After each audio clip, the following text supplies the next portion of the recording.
তারা এই বিল যাতে পাস না হয় তার জন্য রাত 2টো পর্যন্ত লড়াই করেছেন। সেখানে কিন্তু সব মুসলিম সাংসদ ছিল না, অমুসলিম সাংসদ ছিল। তারা লড়াই করছে একটাই কারণে, যে দেশের সংবিধান শেষ হয়ে যাচ্ছে, দেশের ধর্মনিরপেক্ষতা শেষ হয়ে যাচ্ছে, গণতন্ত্র ধূলিশ্বাস মিটে যাচ্ছে, ভারতবর্ষের মানুষ অধিকার নিয়ে বাঁচতে পারবে না। সেই লড়াই আজ সারা ভারতবর্ষে উত্তাল হয়ে উঠেছে। মোদিজি হয়তো তার সাময়িক ক্ষমতার বলে যে কাজ করে যাচ্ছেন, ইতিহাস তাকে কখনো ক্ষমা করবে না। আজকে মূলত মুসলিম পার্সোনাল ল বোর্ডের আমাদের রাজ্যের যিনি সদ্য মনোনীত সদস্য, যিনি পশ্চিমবাংলায় ইতিপূর্বে বিভিন্ন আন্দোলনের ক্ষেত্রে, আমার দেশের সংবিধান রক্ষার ক্ষেত্রে, মুসলিমদের অধিকার রক্ষার ক্ষেত্রে সব ক্ষেত্রে অগ্রণী ভূমিকায় থাকেন, মৌলানা কামরুজ্জামান সাহেবের উদ্যোগেই পশ্চিমবাংলার বিভিন্ন সংগঠনের নেতৃত্বদেরকে এখানে নিয়ে আমন্ত্রণ জানিয়েছিলেন। মূল উদ্দেশ্য, ইতিপূর্বে সারা দেশ, তার সাথে সাথে আমার বাংলার মানুষও জেনে গিয়েছে যে সম্প্রতি লোকসভায় যে ওয়াকাফের সংশোধনী বিল পাশ করেছে, যা সম্পূর্ণ আমাদের একদিকে যেমন ধর্মবিরোধী, ইসলাম বিরোধী, তেমন সংবিধান বিরোধী। বাবা সাহেব যে সাংবিধানিক স্বীকৃতি ভারতবর্ষের মানুষকে দিয়ে গিয়েছিল, সেখানে তিনি ধর্ম, জাত, সম্প্রদায় বাছেননি। তিনি ভারতবর্ষের নাগরিক হিসাবে বেঁচে থাকার যে অধিকার, ধর্মীয় আচার আচরণ করার যে অধিকার, সেটাই তিনি সাব্যস্ত করে গিয়েছিলেন। কিন্তু বর্তমানে আমাদের দেশের প্রধানমন্ত্রী, তিনি তার ক্ষমতার অপব্যবহার করে মুসলিম সমাজের অধিকার কেড়ে নিতে চাইতে। শুধু তাই নয়, আমি ভারতবর্ষের সব ধর্মের, সব বর্ণের, সব ভাষার, সব মতের মানুষের কাছে আহ্বান জানাবো যে আজকে সমস্যা শুধু মুসলমানদের নয়, এই সমস্যা ভারতবর্ষের সংবিধানকে বিকৃতি করে দেওয়ার, এই সমস্যা ভারতবর্ষের সংবিধানকে শেষ করে দেওয়ার। সংবিধান যদি শেষ হয়ে যায়, ভারতবর্ষের কোনো মানুষই সুখে শান্তিতে থাকতে পারবে না।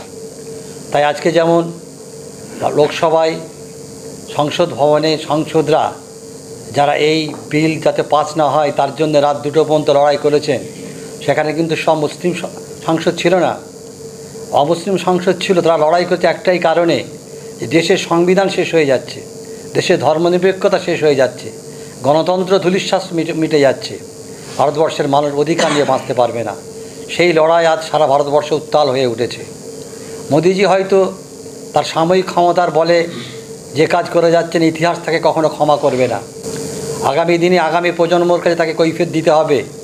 কিন্তু বর্তমানে সারা ভারতবর্ষের অন্যান্য রাজ্যে এই ইস্যুতে যেভাবে আন্দোলন চলছে, আমাদের বাংলায় বিভিন্ন সংগঠন নেতৃত্বরা বিভিন্ন জেলায়, বিভিন্ন মহকুমায়, বিভিন্ন থানায় যে আন্দোলনের ঢেউ তুলেছেন, এগুলো অবশ্যই অব্যাহত রাখতে হবে।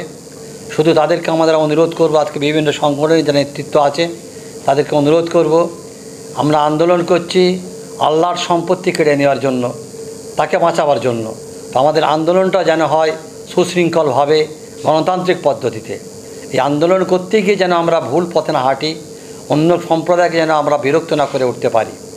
দ্বিতীয়ত হচ্ছে, বিভিন্ন সংগঠন যারা আন্দোলন করছেন, তারাও অন্তত মূল ইস্যুর ওপরে, মূল বিষয়ের ওপরে কিছুটা অন্তত রিসার্চ করবেন, গবেষণা করবেন, তথ্য জানবেন। তাহলে সাধারণ মানুষকে, বক্তাদের সঠিক তথ্য পরিবেশন করা সহজ হবে। আগামী দিনে আমরা আজকে বিভিন্ন সংগঠনের নেতৃত্ব যারা আছি, তারা একটা আলোচনা করলাম। এছাড়াও আজকে বহু সংগঠনের যারা আমার বাংলায় বিরোধ যারা সংগঠন আছে, এবং অনেক বড় বড় যারা মুসলিম কমিউনিটির যারা নেতৃত্ব দেন, তারা হয়তো অনেকে উপস্থিত হতে পারেননি। তাদের সকলের কাছে বার্তা যাবে যে আমরা সম্মিলিতভাবে কলকাতার বুকে যে সমাবেশ করব, সেই সমাবেশ যদি আমরা মুসলিম পার্সোনাল লয়ের নেতৃত্বে থেকে এবং সব সংগঠনের রাইটকে এস্টাবলিশ করে প্রাধান্য দিয়ে যদি আমরা আন্দোলন করতে পারি, তাহলে সেটা আগামী দিনে আরও কার্যকরী হবে। কারণ দিল্লি পর্যন্ত এই ইস্যুকে পৌঁছে দিতে গেলে, রাষ্ট্রপতি পর্যন্ত, প্রধানমন্ত্রী পর্যন্ত পৌঁছাতে গেলে মুসলিম পার্সোনাল ল বোর্ডকে নেতৃত্বে রাখতে হবে। তাই আজকে প্রত্যেকটা যারা এখানে আপাতত যারা এসেছিলেন, তাদের প্রত্যেকেই সহমত পোষণ করেছেন। এবং যারা আসেননি, তাদের কাছে আমার এই সাংবাদিক বন্ধুদের মাধ্যমে আমরা বার্তা দিতে চাইছি, আসুন সবাই সম্মিলিতভাবে এক প্ল্যাটফর্মে দাঁড়িয়ে দেশকে বাঁচাবার জন্য, শুধু মুসলমানকে বাঁচাবার জন্য নয়, শুধু ইসলাম ধর্মকে বাঁচাবার জন্য নয়, সাথে সাথে দেশকে বাঁচাবার জন্য, দেশের মানুষকে বাঁচাবার জন্য আমরা এক প্ল্যাটফর্মে এসে এমন আমরা আন্দোলন তুলি, আন্দোলনের ঝড়, আন্দোলনের ঢেউ পৌঁছে যাবে দিল্লি পর্যন্ত, এই সরকার আবার ফিরে আসতে বাধ্য হবে আমাদের অধিকারকে সাব্যস্ত করার জন্য। ফুরফুরা শরীফের কি ভূমিকা আছে এই সংগঠনে, এই প্রোগ্রামের জন্য? ফুরফুরা শরীফে আগামী দিনে কি ভূমিকা আছে? আমি আজকে ফুরফুরা শরীফের জমিয়তুল উলামা বাংলার পক্ষ থেকে এসেছি। ফুরফুরা শরীফে আর একাধিক পীরজাদারা আছেন, পীর সাহেবরা আছেন, তারাও চিন্তা ভাবনা করছেন। ফুরফুরা শরীফের পক্ষ থেকে ফুরফুরা শরীফের ভাবনাটা বলা আমার পক্ষে সম্ভব নয়, কারণ আমি ফুরফুরা শরীফের টোটাল প্রতিনিধি হিসাবে বা পীর সাহেব পীরজাদাদের প্রতিনিধি হিসাবে এখানে আসিনি। আমি এসেছি ফুরফুরা শরীফের শতবর্ষ প্রাচীন অরাজনৈতিক স্বেচ্ছাসেবী সংগঠন জমিয়তুল উলামা বাংলার সম্পাদক হিসাবে আমার সংগঠনের পক্ষ থেকে যেটা আমরা এটাই চাইছি যে আমরা যাতে সম্মিলিতভাবে সকলকে নিয়ে যে আমরা এগিয়ে যেতে পারি, এবং আশা করি ফুরফুরা শরীফও যারা পশ্চিম বাংলার বুকে ইতিপূর্বে বহু আন্দোলনে তৈরি করেছেন তারাও সুচিন্তিত মতামত নিয়ে এগিয়ে আসবে। আপনার তরফ থেকে, আপনার জমিয়তুল উলামা বাংলার তরফ থেকে কি তাদের কাছে বার্তা নিয়ে যাবেন? আমি এখানে শুধু নিয়ে যাবো না, সম্মিলিতভাবে আমাদের আজকে আলোচনা সভা থেকেই সেখানে বার্তা যাবে। অনেকে বলছে যে ইমামদের মাইনে বন্ধ হয়ে যাবে, কি বলবেন? প্রথমে বলি, আমরা জানি যে right two education, right two religious, right two freedom. আমরা 2014 সাল থেকে দেখছি যে এই সাম্প্রদায়িক বিজেপি সরকার ক্ষমতায় আসার পর থেকে নিয়ে মুসলিমদের উপরে যেভাবে বিভিন্ন বিল এনে মুসলিমদেরকে হেনস্থা করেছে, এখনও করছে। আমরা সমস্ত রকম বিভেদকে ভুলে যেয়ে আজকে এখানে বিভিন্ন রকম সংগঠন উপস্থিত হয়েছে, সংগঠনের প্রধানরা। আপনাদের মাধ্যম দিয়ে আমি আবেদন করতে চাই, পশ্চিমবঙ্গে আর যে সংগঠন এখানে আজকে উপস্থিত হতে পারেনি, আগামী 9 তারিখ একাডেমিক অফ আমাদের ফাইন্যান্সে যে অনুষ্ঠান আছে, সমস্ত যে সহনাগরিকদেরকে নিয়ে এবং পশ্চিমবঙ্গের বিভিন্ন মুসলিম নেতৃত্বদেরকে নিয়ে সেখানে তাদেরকে উপস্থিত হওয়ার জন্য।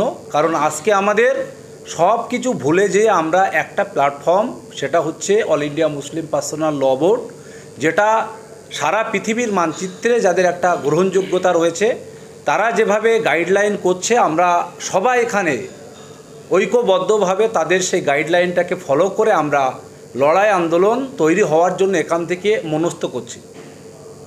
অসহিষ্ণুতা বাতাবরণ সৃষ্টি করে সহিষ্ণুতার যে একটা বিশাল ভারতবর্ষে একটা সংস্কৃতি ছিল সেটাকে তুলে দিচ্ছে এক।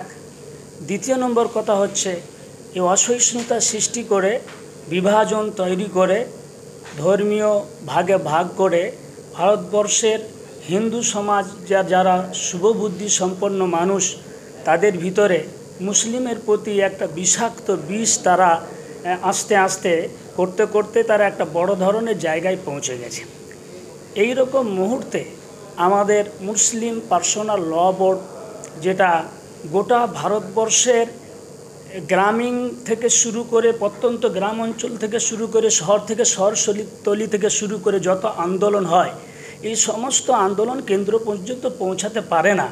কেবলমাত্র কেন্দ্র পর্যন্ত ওই সমস্ত আন্দোলন পৌঁছায়, সেটা হলো পার্সোনাল ল বোর্ডের মাধ্যমে যে সমস্ত আন্দোলন হয়, ওইগুলো আন্দোলনগুলো কেন্দ্র পর্যন্ত পৌঁছায়।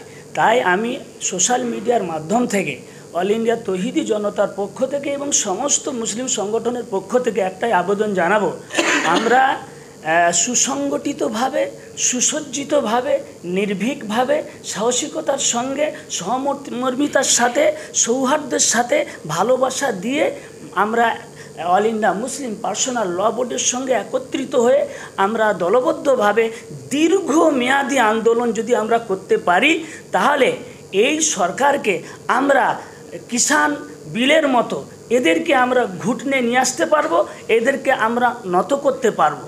বর্তমান যে সরকার আছে, এ সরকার হলো সবথেকে ভারতবর্ষের মধ্যে এর থেকে নোংরা সরকার এবং এর থেকে নাজুক সরকার, শক্তিশালী নয়, এটা হলো নাজুক সরকার, এ থাকতে পারে না। তাই আমি প্রত্যেক মানুষের কাছে বিশেষভাবে এক সম্প্রদায়ের কাছে বলবো যে সম্প্রদায় হলো আমাদের সাথে আসবে, আমরা জানি, নিশ্চিত বিশ্বাস, সেটা হলো শুভবুদ্ধি সম্পন্ন শিক্ষিত হিন্দু ভাইয়েরা, তারা আমাদের সঙ্গে আসতে চলেছে এবং আসবে। এই বিশ্বাস রেখে আগামী দিনে আন্দোলন আমরা জোরদার করব।